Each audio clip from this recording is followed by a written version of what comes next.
렉처 5가 그 리커런트 뉴럴 네트워크인데 이게 저희 스탠포드 이 CS24 강의 보니까 조금씩 밀리더라고요. 맞아요. 약간 밀려요. 네. 조금씩 그래서 밀려요. 리커런트 뉴럴 네트워크는 이거 맨 마지막에 한 15분 정도만 나오고 그 전까지는 뉴럴 파서나 저희 했던 심볼릭 지난번에 했던 어프로치나 뉴럴 어프로치 그리고 지난번에는 여기 1-A까지 했다면 지금 그건 뉴럴 어프로치하고 레귤러라이제이션 얘기를 하더라고요. 그거 하고 그다음에 이제 디펜던시 어프로치에서 좀 벗어나가지고 랭귀지 모델링으로 넘어가서 오늘은 지난 시간에 배웠던 좀 다뤘는데 좀 이제 거의 2주 지났으니까 잘 기억 안 날 것 같아서 이거 한번 다시 보고 여기서 어떤 문제점이 있는지 먼저 지적을 하고 그거에 대한 해결책으로 나온 뉴럴 어프로치를 설명하고 그다음에 레귤러라이제이션, 랭귀지 모델링 순서로 설명하겠습니다. 리컬 뉴럴 네트워크는 맨 마지막에 나오더라고요. 그래서 지난 시간에 배웠던 이 디펜던시 파싱이라고 하는데 이거 한번 다시 복습을 한번 해볼까요? 맨 처음에 저희가 분석하려고 하는 문장이 I, H, B, C 이렇게 있고 이거를 센텐스 Q라고 불렀고 얘를 이 루트가 먼저 있는 스택 안에 넣는 과정이 있었어요. 얘의 목적은 뭐냐고 생각하면 I하고 H하고 PC라는 세 가지 단어 사이의 디펜던시 관계를 파악하는 거였어요.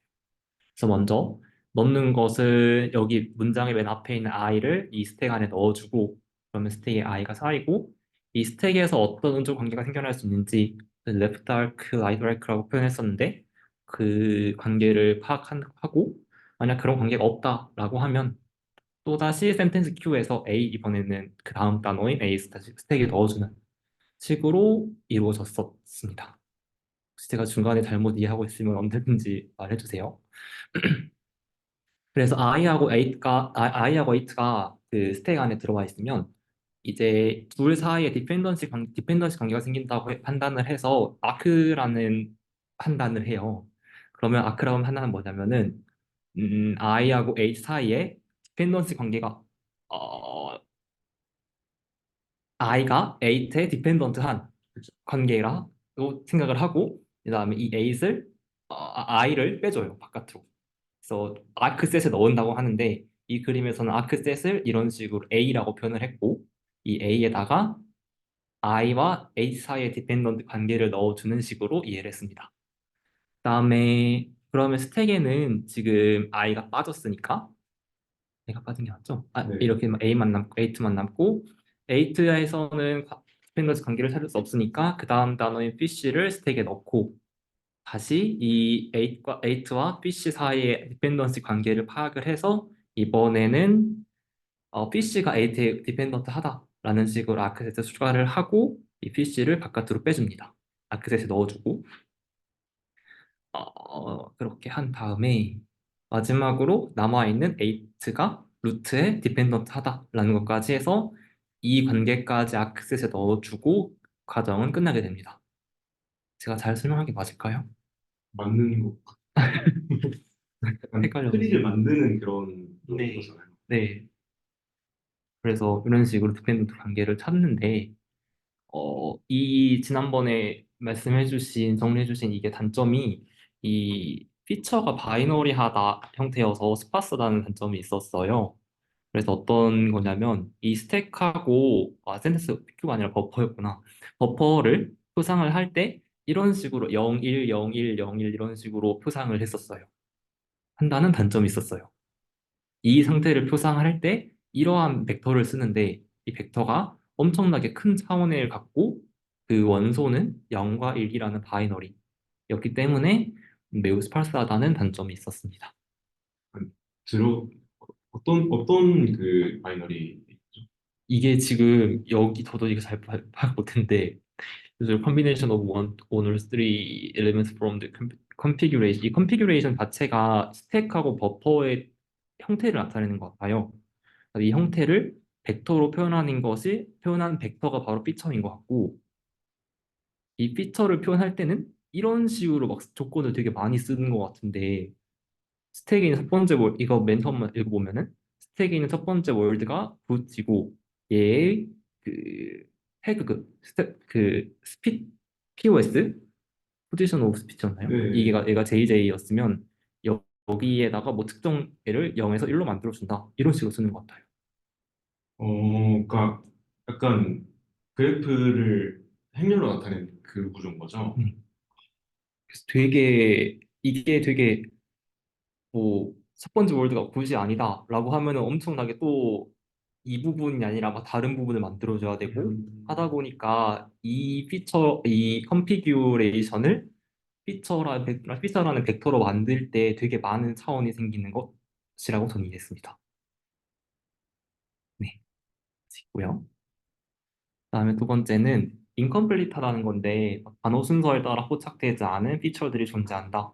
예를 들어서 주어, 동사, 목적어로 이루어진 지금 음, 저희가 분석한 I의 PC 같은 문장에서는 동사 기준으로 I하고 PC가 서로 I가 A 디펜던트한 관계고 PC가 A 때도 디펜던트한 관계니까 I하고 PC가 디펜던트한지 아닌지는 파악을 할 수가 없어요. 왜냐면 PC가 들어오기 전에 I가 먼저 빠져버리니까. 그래서 주어와 목적어가 동시에 스택에 있는 피처는 포착되지가 않아요. 그래서 굳이 포착할 필요가 없는 피처인데 여기서 이런 식으로 표상을 하다 보니까 메모리 공간을 쓸데없이 낭비하고 있고 계산도 복잡해지는 거죠. 저는 이렇게 얘기를 했는데 혹시 다른 의견이 있으면 언제든지 끼워들어 주세요. 그다음에 컴퓨테이션이 되고 익스펜시브하다는 건데 이걸 스팔스하다는 것에서 기인하는 거예요. 그래서 이 전체의 각 컨피규레이션을 벡터로 표현하는데 일일이 이런 과정을 다 생각을 해야 되다 보니까 정말 우리가 하고 싶은 거는 이 I와 A과 PC 간에 어떤 디펜던시 관계가 형성되는지인데 그것을 파악하기 위한 수단인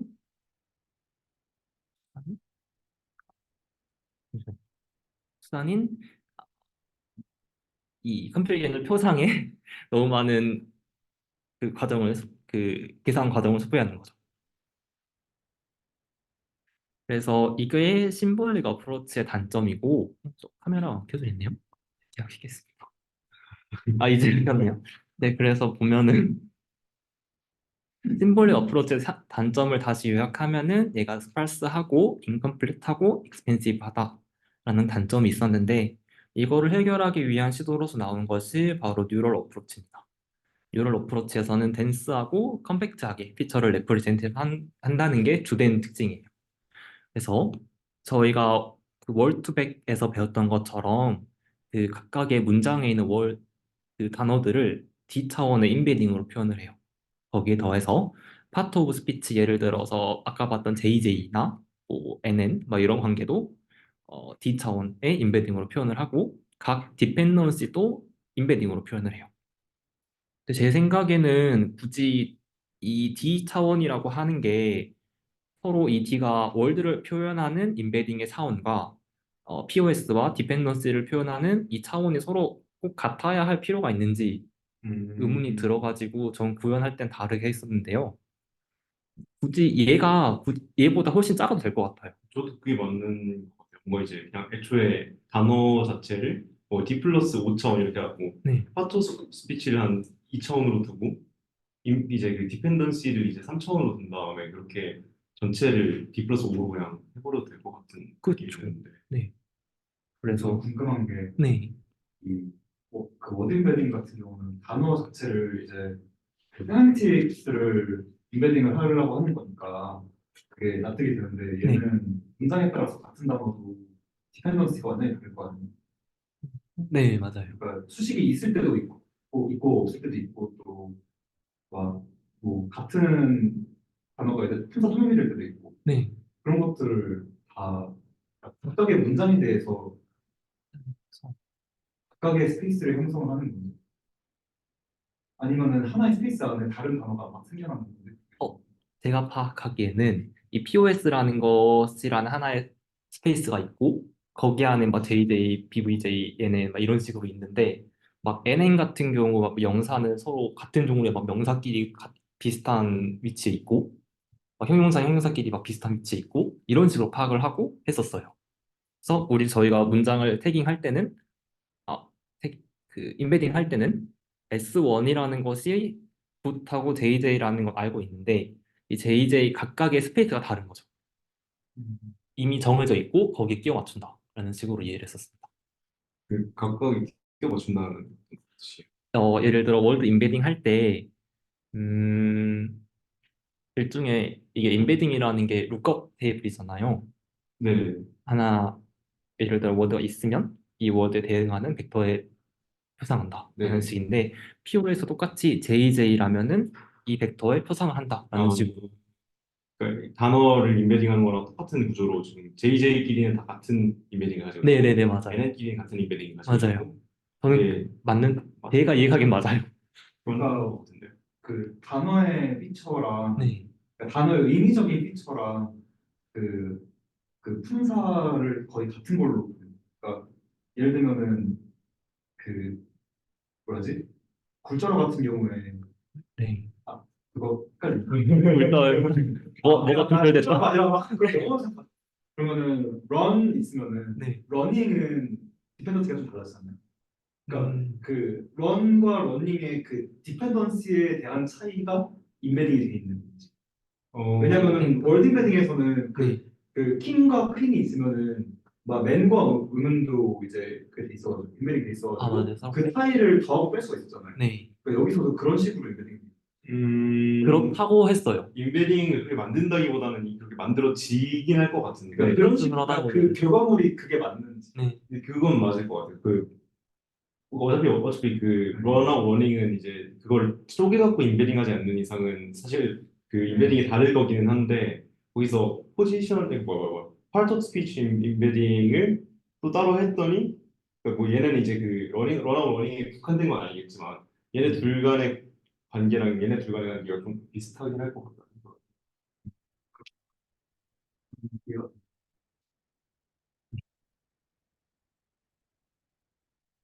뭐 이런 식으로 임베딩을 한 뒤에 저희가 신경망에 넣어주듯이 똑같이 뭐 넣어준다, 뉴럴 네트워크 넣어준다 라는 식으로 접근하는 것이 뉴럴 어프로치입니다.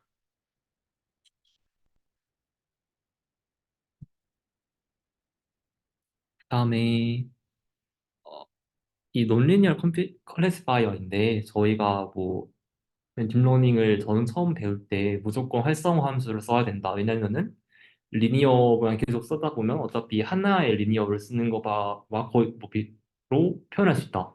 그렇기 때문에 항상 활성화 함수를 써야 된다. 이런 식으로 배웠는데, 여기서는 조금 다르게 이런 식으로 클래시피케이션 문제를 정의를 하고 얘를 분류해내기 위해서는 이 선형 분류기로는 좀 부족하고, 이런 식으로 비선형 분류기가 필요한데, 거기서 액티베이션 펑션이라는 것을 사용해서 이 각 점들을, 정확히는 이 선들을 바꾸는 게 아니라 점들을 이제 레이어 지날수록 이동시키는 거죠.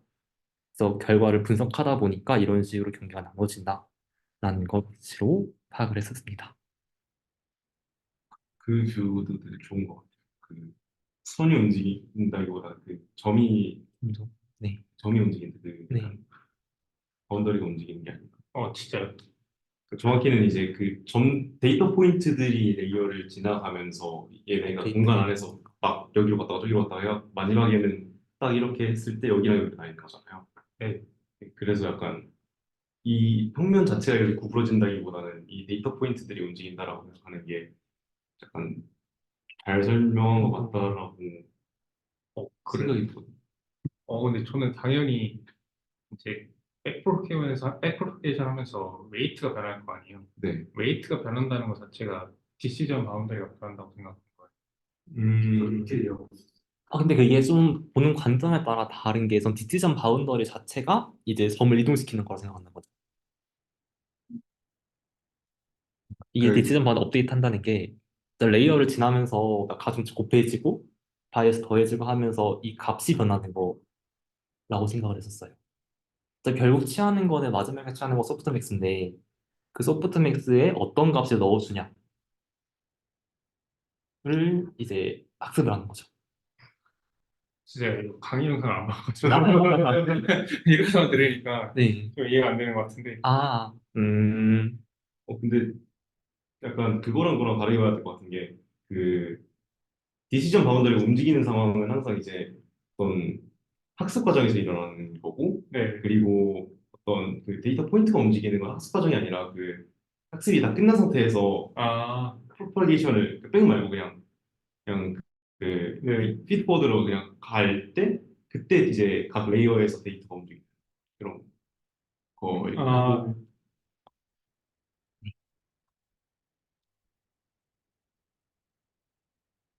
하고 생각을 했습니다.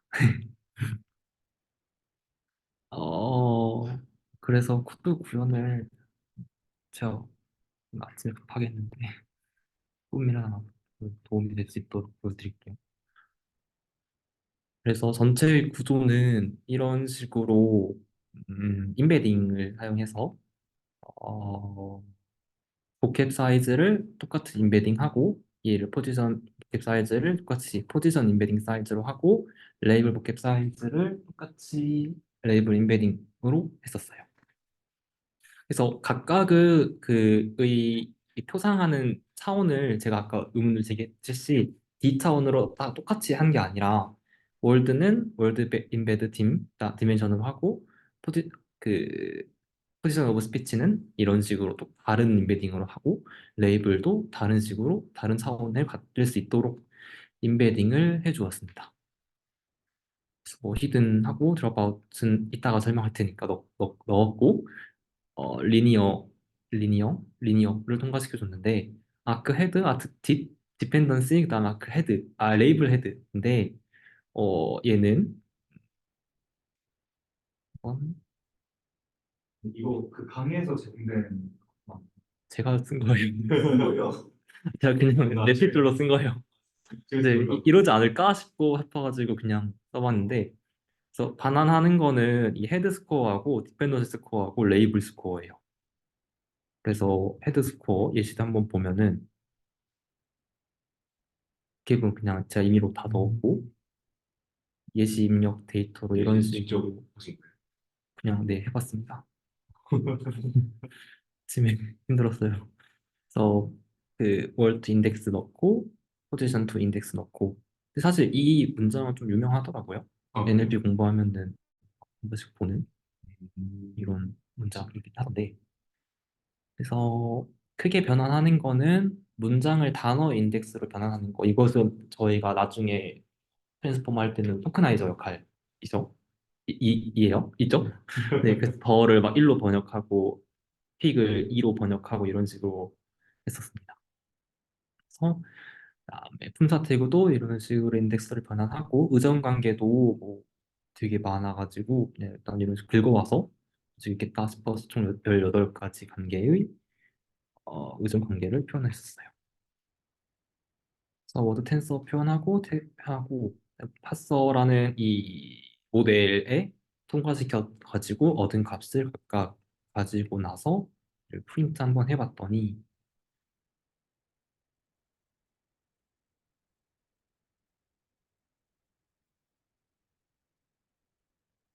보이시나요? 너무 좋네. 아크하이드 스코어는 이런 학습을 안 해가지고 그냥 이런 식으로 나온다라는 것만 봤는데 첫 번째 단어 예를 들어 저희가 지금 저희가 보는 단어가 더운데 이 더가 뭐 헤드 그러니까 페어런트 디펜던트의 주인 그러니까 어떤 단어가 다른 단어의 A라는 단어가 B라는 단어의 디펜던트 할 때 이 B를 페어런트라고 부르고 A를 차일드라고 부를게요. 저희 트리에서처럼 그래서 얘가 헤드의 스코어가 0.2거고 뭐이 차일드의 스코어가 이거고 디펜던트 레이블은 이거일 것이다 라고 예측을 하는 거예요. 근데 제가 이거 구조를 아키텍처를 잘못 짠 게 네. 어떤 단어하고 얘를 갖는지에 대한 정보를 알수 있는 방법이 없어요. 그래서 조금 여기 주석을 달아놨는데 헤드를 뽑을 때 이걸 1로를 표상 멀티플리케이션 하는 게 아니라 이런 식으로 맥스 센텐스 렌스라는 걸 받고 전체 최대 문장 길이만큼 받아준 다음에 이제 포워드 할 때 받은 문장 개수만큼 또 다시 리니어를 해줘야 되나? 왜냐면 문장 각각의 단어에 대한 이 스코어 값도 필요하니까 지금은 하나로 뽑아내는 거거든요. 그래서 이 부분을 좀 보완을 했는데 못했습니다. 그러면 다른 그러면은 약간 스파시티를 해결이 안 되지 않나요? 스파시티가. 그렇고. 음. 스팔시티 해결, 스팔시티 해결은 어떤 면에서 되죠? 어, 이게 리턴하는 그 벡터가 네. 행렬로 나오게 되는 거잖아요. 네. 이제 누가 누구한테 디펜던스가 있다. 이게 해결은 되는 건지 모르겠는데 저의 음, 그 스파시티 때문에 좀 이제 메모리상의 문제가 있고 그래 컴퓨테이션도 좀 문제가 있다라고 했던 게 해결이 안 되는 것 같은. 음. 근데 이거를 스팔시티가 저는 스팔시티는 해결됐다 생각하는 게 네. 어쨌든 인베딩을 이런 식으로 하잖아요. 여기서 스팔시티가 어느 정도 해소되지 않았나라고 생각을 했었어요. 제가 선수님 말 이해한 게 맞는지 모르겠는데, 그러니까 그래서 결국에는 저걸 다 거쳐서 결론적으로 어느 나라가 뭐에 디펜던스가 있는지를 다시 해결을 나타내면 스펄스 한 거는 어쩔 수 없는 거 아닌가요? 네, 그거는 그런 것 같아요. 그거는 그냥 언어학적으로 당연한 거라서. 네, 그런 것 같아요. 네, 그게 덴사에 넣으면 잘못 이제 할수 있는 거죠. 잘못된 건가요? 네, 네? 저 잘못된 건가요? 덴사에 나왔어요. 그러니까 엠비팅이 덴스한 거는 좋은 거고, 그 최종적으로 이 단어랑 저 단어가 어떻게 디펜던스 있는지를 다시 생각 나타내면 네, 스펄스 할 수밖에 없는 거고. 네, 그거 그래서 없는 것 같아요. 제가 이런 식으로 하면 팀과 어차피 거리가 아닌. 네, 뭐 해소가 안 되는 것 같아요. 음, 제가 잘못 생각한 것 이런 식으로 하면은 스팔스 해지겠죠? 좀 더? 1차원으로 할 때보다? 같아요. 어차피 컴퓨테이션은 별로 상관이 없겠네요. 어차피 그 리니어하게 넘기는 거니까. 네네네.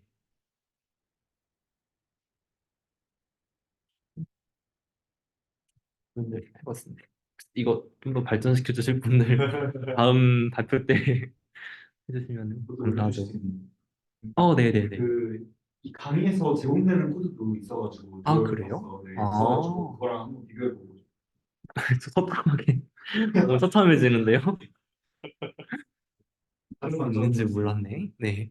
그래서 여기 코드 써놨으니까 편하게 가져가도 될 거기 것 있어요. 같네요. 콜랩에 있어요. 네.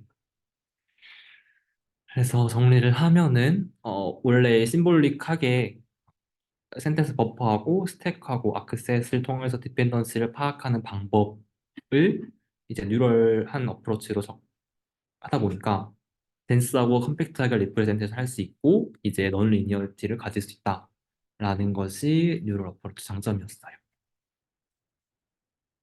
이 그래프 베이스드 어프로치 간단히만 설명을 하면은 제가 잘 이해를 못해서 그래 얘는 스택에 이렇게 선형적으로 하나씩 앞에서 것부터 하나씩 넣는 게 아니라 전체 단어들의 관계를 다 살펴보는 거예요, 문장 안에서. 그래서 이게 미니멈 스패닝 트리 뭐 알고리즘이라고 하는데 트리에서 저희 뭐 알고리즘 배울 때 하는 거 있죠. 그 최소 신장 트리 막 파악하는 거. 성능은 뭐 뒤에 단어도 파악할 수 있어가지고 인컴플리트한 문제는 해결할 수 있는데 이게 시간이 지금 하나씩 스택에 쌓이는 게 아니라 전체를 다 보다 보니까 ON에서 ON 제곱으로 증가하는 문제가 있습니다. 근데 저 웨이트를 어떻게 모르겠어요. 아, 이게 웨이트 구하는 거. 이거 약간 그 이미 만들어져 있는 그 트리를 가지고 약간 아. 유사도 비교해보고 할 것 같은 느낌이 드는데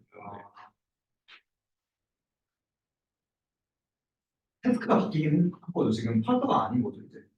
이것도 탔어요. 파스파토 맞잖아요. 그러니까 디펜던시 디펜던시 파악한다는 파스파토, 의미에서는 디펜던시 파스워. 관계를 네.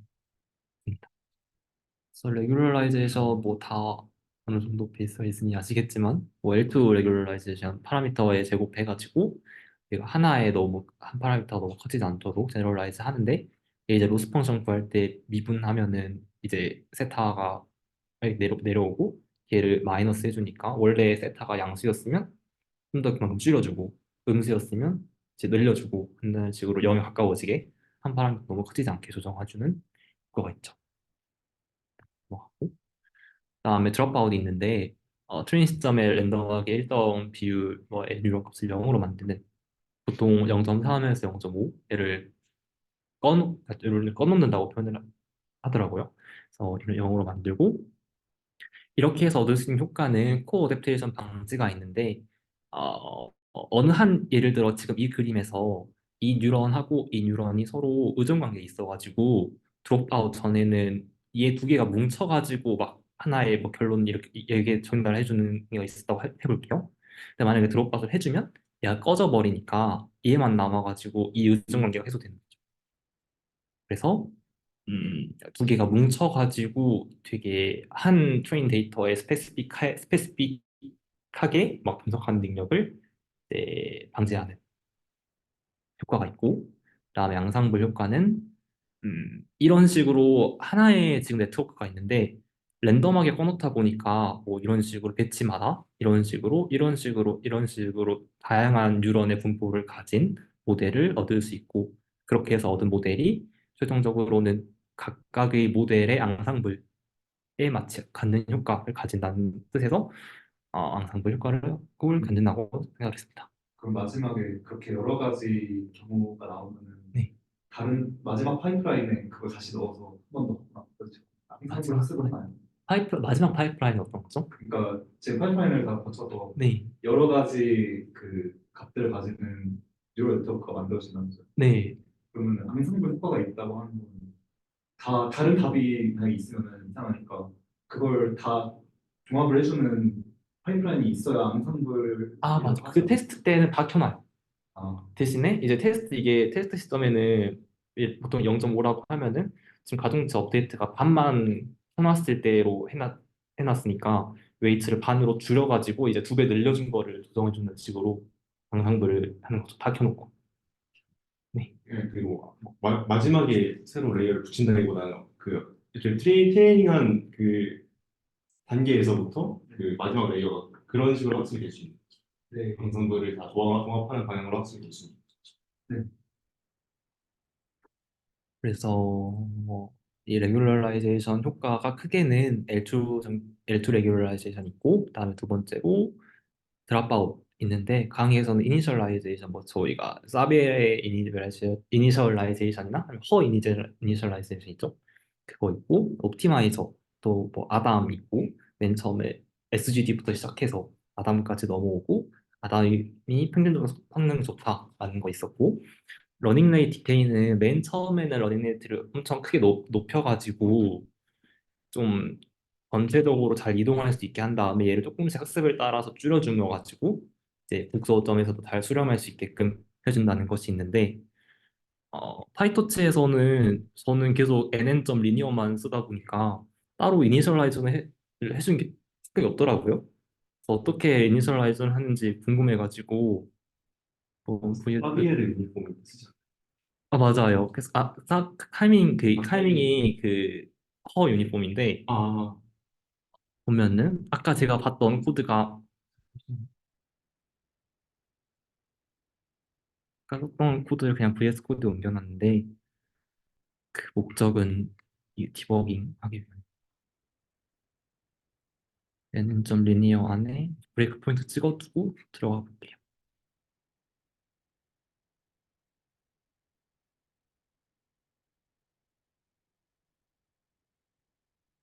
멈추기 전까지 잠깐 기다려볼게요. 꽤 걸리네요. 제 노트북이 안 좋아서. 네, 멈춰가지고 안으로 들어가면은 이 리니어 클래스의 생성자가 나오고 여기서 이 리셋 파라미터스를 통해서 이니셜라이저를 해주더라고요. 보면은 어, 여기까지 와서 이 함수가 또 어떤 거냐고 보면은 타이밍 유니폼이라는 식으로 웨이트를 이니셜라이즈 해주더라고요. 그거 보면은 이런 식으로 해주는데 설명을 읽어보면은 뭐허 이니셜라이저 우리 저희가 뭐 딥러닝 시간에 배우는 이런 식으로 인쇄를 해주더라 라는 식으로 알 수 있었습니다. 우연인 것 같고요. 스케어도 해주고 팬인 팬아웃 해가서 해주는 거 있습니다. 아, 실제로 이렇게 구현돼 있어야 돼요. 네, 아, 네. 아, 안으로 들어갈 수 있어요. 이건 좀- 이게 그 논문의 그 아, 논문 파이썬 코드 코드에 있지. 파이터치 코드예요. 파이터치 그 라이브러리 내부 아, 라이브러리 거구나. 무슨 거 있을까? 파이토치에서 nn.linear 안으로 들어갔어요. 네, 있습니다. 저 그래서 디펜던스 팔싱 좀 저는 NLP를 맨 처음에 랭귀지 모델링부터 배웠어가지고 디펜던스 팔싱이 약간 어려웠어 어렵더라고요. 그래서 랭귀지 모델링을 얼른 넣어보겠습니다. 랭귀지 모델링을 어떤 문제 정식화를 하면은 주어진 단어들을 기반으로 해서 이 다음 단어를 예측하는 건데요. 수식으로 나타내면은 이런 식으로 x1부터 t 시점까지의 단어가 주어졌을 때 그 다음 단어의 확률 분포를 예측하는 것이라고 간단하게 말할 수 있어요. 이렇게 랭귀지 모델링을 배운 다음에는 이 확률을 예측하기 너무 힘들다 보니까 왜냐면 어떤 단어가 계속 이어지다 보면 이 확률이 너무 작아지잖아요. 이 다음 단어에 어떤 단어가 올지를 예측하기 너무 그 전 모든 단어를 살펴보기 어려우니까 엔그램 랭귀지 모델링을 가져오는데 다음 단어를 예측함에 있어서 이 T개의 단어를 활용하는 게 아니라 직전 N-1개 단어만 활용하는 것이 엔그램 언어 모델입니다. 그래서 수식을 보면은 저희가 원래 랭귀지 모델링을 통해서 예측하고 싶었던 것은 얘의 probability distribution인데 걔를 이것까지만 n-1개까지만 낮춰가지고 보고 그래서 이 조건부 확률 공식이고 이제 얘를 어떻게 근사시킬 거냐가 문제인데 그것은 코퍼스에서 한다. 코퍼스에서 이 단어가 얼만큼 나왔는지를 카운팅 해가지고 이제 스태티스크 통계적으로 근사한다 라는 식으로 설명을 하고 있습니다. 근데 이 엔그램 랭귀지 모델링이 어떤 문제점이 있냐면 n이 크면은 코퍼스에서 카운트스가 엄청 적거나 확인할 수 없는 엔그램이 나오는 경우가 있어요. 예를 들어서 제가 지금까지 뭐 이 문장을 예로 들어볼게요. 하나, 둘, 5g을 쓴다고 하고 코퍼스에서 카운트 횟수가 매우 적거나 확인할 이 단어 다섯 가지 단어가 있는 엔그램이 나온 코퍼스가 그렇게 많지 않겠죠? 진짜 거의 없겠죠. 네. 그래서 막 여기가 분모가 막 0이 되거나 분모가 0이 되지 않더라도 어, 매우 작은 엔그램이 나오고 그래서 확률을 제대로 근사할 수 없겠죠. 그래서 그 해결책 중에 하나가 스무딩을 통해서 일정한 산수를 더해주는 건데 라플라스 스무딩이라고 해서 이런 식으로 각 단어에 1씩 더해주는 식으로 0이 안 되도록 그래서 에드원 스무딩이라고도 부르고 라플라스 스무딩이라고도 부르는데 이런 식으로 해결하려는 시도가 있었어요. 조금씩 똑같은 양만큼 더해주는 네, 거예요. 맞아요. 그래서 분모는 전체 개수만큼 더해주는데 각 분자는 하나씩 더해줘가지고 0은 안 나오게끔 해주는 게 목적입니다. 그 다음에 분모가 0이 되면 값이 확인 불가능한데 뭐 그것도 스무딩으로 일정 해결할 수 있지만 백오프 통해서 처음에 5g으로 보다가 너무 작다 분모가 0이 되면은 4g 그다음에 안 되면 트라이그램 아니면 바이그램 식으로 조금씩 줄여가는 식으로도 하는 방법이 있었어요. 그다음에 코퍼스에서 엔그램을 조정하는데 문제가 있었는데 이거는 여기서 한번 챗GPT한테 잘 이해가 안 돼가지고 이해를 한번 들어달라고 물어해봤는데 the cat sat on the mat이라는 문장이 있으면은 바이그램을 통해서는 the cat sat, sat on 그다음에 on the mat이라는 단어가 저장돼요. 이렇게 이렇게 이렇게 이렇게 이렇게 10개 단어가 저장되는데 하나 둘 셋 넷 다섯 여섯 일곱 여덟 아홉 10개 단어가 저장되는데 얘가 트라이그램으로 가면은 이렇게 이렇게 이렇게 이렇게 돼가지고 12개의 단어가 저장되죠. 그래서 뭐 이게 지금은 코퍼스가 단순히 엄청 짧은 한 문장이라는 걸로 하지만 단어가 사실 코퍼스라고 하는 게 엄청 많아지죠. 텍스트가 엄청 커지죠. 거의 무한에 가까울 만큼. 단어 L개로 이루어진 이 문장 혹은 코퍼스를 N그램으로 저장 시 이런 식으로 단어 저장이 필요하고 지금 N은 1부터 보통 많아야 5g까지 쓰는데 이 L이 압도적으로 크다 보니까 얘는 무시 가능하고 n이 커질수록 이 전체 값이 커지는. 근데 좀 이거보다 더 커질 것 같은 게 네. 그러니까 n이 적을수록 더 중복이 많아지잖아요. n이 적을수록. 그러니까 n이 적을수록 약간 두 개씩 묶었을 때는 이거 덧캣으로 봤으면 이제 나중에 또 봤을 때 한 번 더 묶어봤는데 덧캣이 한 번 더 나왔고 이제 얘는 이제 저장할 필요가 아, 어차피 없다든지. 셋이니까. 네, 네. 그래서 그러긴 네, 하겠네요. 이유가보다 더 훨씬 더 빠르게 커질 것 같아요. n이 아, 커지면. 네. 그러겠네요. 또 이해했어. 아, 그러니까 이제 그러니까 실제 통계적으로 그 중복이 많아지거나 그 그 중복이 많아지면 맞춰서. 네, 그러면 중복이 이제 많아지는 경우에는 그 안 세도 되잖아. 그러니까 여기서 온도 같은 게 많아질 거라는 거죠. 네, 온도 같은 게 되게 많겠죠. 그러면 저장을 안 해도 되니까 아, 작을 때는. 근데 클 때는 그쵸. 다 다를 테니까. 그냥 횟수로 애초에 그냥 플러스 1 해가지고 빼버리면은 그러면은 아무리 겹쳐도 저장 공간은 안 들어가는 거예요. 맞아요. 어차피 딕셔너리로 해가지고 네. 이 얘는 이거 있다 이런 식으로 메모를 할때 있는데 뭐 n이 늘어날수록 그런 성수님 말씀은 중복되는 단어가 적어질 테니까 그만큼 저장 공간이 많이 필요해질 것이다 라는 말씀이시죠. 네, 맞아요. 네. 어, 그런 문제도 있을 것 같네요. 지금 엔그램 모델링 보고 랭귀지 디펜던스에서 랭귀지 모델링 넘어와서 보고 있어요. 그래서 얘를 또 뉴럴로 해결하려고 시도를 하는데 어, 윈도우 사이즈라고 해서 전체 문장에서 지금은 윈도우 사이즈 4라고 놓고 이 각각의 단어를 인베딩 한 다음 걔를 컨캐티네이션 해요.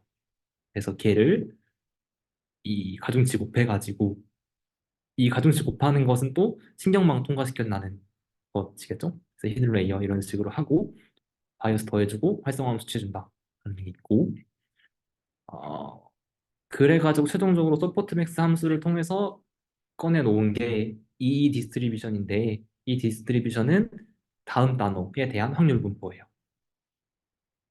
네. 그래서 앵그램에 비해서는 뭐 스무징도 고려할 필요 없고 어차피 인베딩 하면 되니까 코퍼스 저장 공간 필요 공간 코퍼스 저장하는데 필요한 공간이 n은 뭐 그램 수에 좌우되지 않죠. 그래서 어차피 각각의 단어를 하나씩 인베딩 하니까 그래서 이러한 장점이 있다고 설명을 했습니다. 근데 이러한 모델링도 여전히 문제를 가지고 있는데 제가 정확한 PPT 실력으로 그려봤어요. 그래서 더 스튜던트 오픈 대를 각각 이런 식으로 인베딩을 했다고 가정을 할게요. 이런 식으로 인베딩 했다고 가정할 E1, 아, E2, E3, E4 가정을 하고 이 수식에 맞게 쓰느라 W를 왼쪽에 뒀는데 얘를 가중치를 곱해준다는 거는 지금 매트릭스 멀티플리케이션 한다는 거니까 얘는 이쪽 곱해지고 인베딩 2는 이쪽 곱해지고 인베딩 3는 이쪽 곱해지고 인베딩 4는 이쪽 곱해지죠. 그래서 W에서 겹치는 부분이 하나도 없이 그냥 단순히 순서가 달라졌다는 것만으로도 W에 완전 다른 부분에 곱해지는 거예요. 다른 부분 곱해지고 이 포지션에 상관없이 그 단어가 갖는. 맞나요? 이거 멀티플리케이션 할 때 네. 다 곱해지긴 하는 것 같아요. 어? 근데 어차피 네. 여기 답이 이 노란 부분 아닌가요? 노란 부분이 한쪽에 올라오고 노랑 초록이 두 번째 올라오고 노랑 파랑 세 번째 올라오고 그게 되잖아요. 네네네. 잠시만요. 이... 그러면 제가 파악한 거랑 달라요. 전혀 다른 부분 곱해진다는 건데 이게 아마 이게 네 개가 이렇게 돼 있는 게 아니라 네. 일자여서 안 된다는 것 같은데 일자여서 이제 쌓아놓는 게 아니라 약간 이렇게 옆으로 붙여놔가지고 이렇게 하는 것 같은데요. 네 개를 다 이렇게 옆으로 붙여놨다. 옆으로 붙여놨다?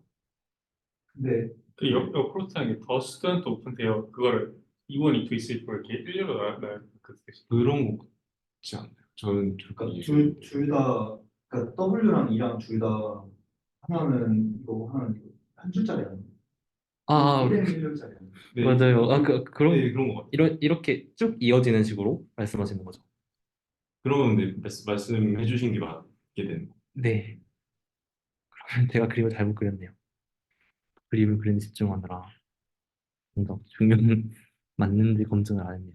그래서 진짜 이런 식으로 E1, E2, E3, E4가 이렇게 한 줄로 있고 W도 이런 식으로 한 줄로 길게 있다는 거죠.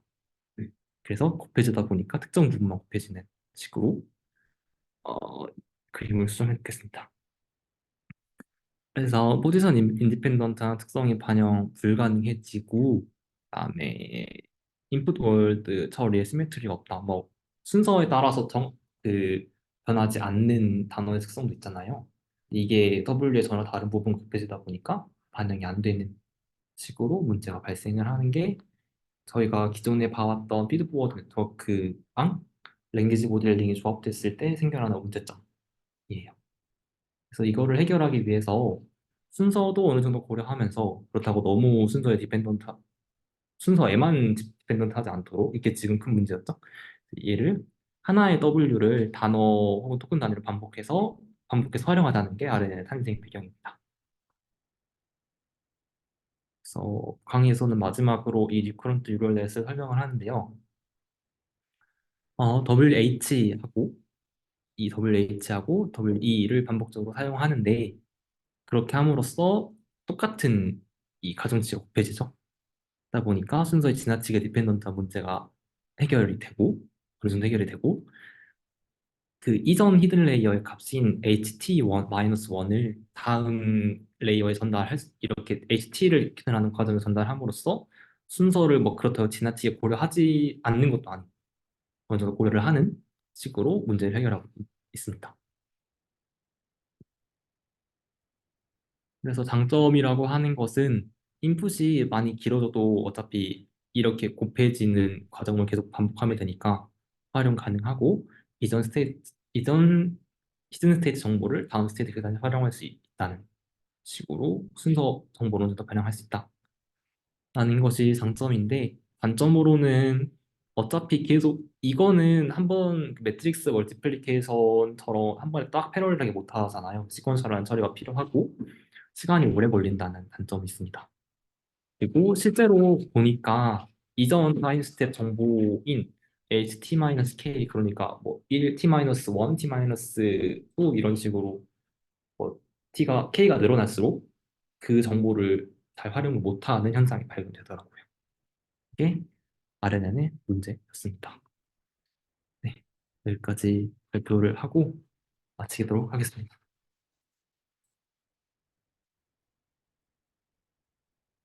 질문 있으신가요?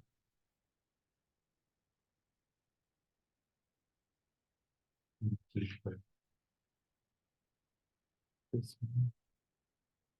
하고 거예요? 네.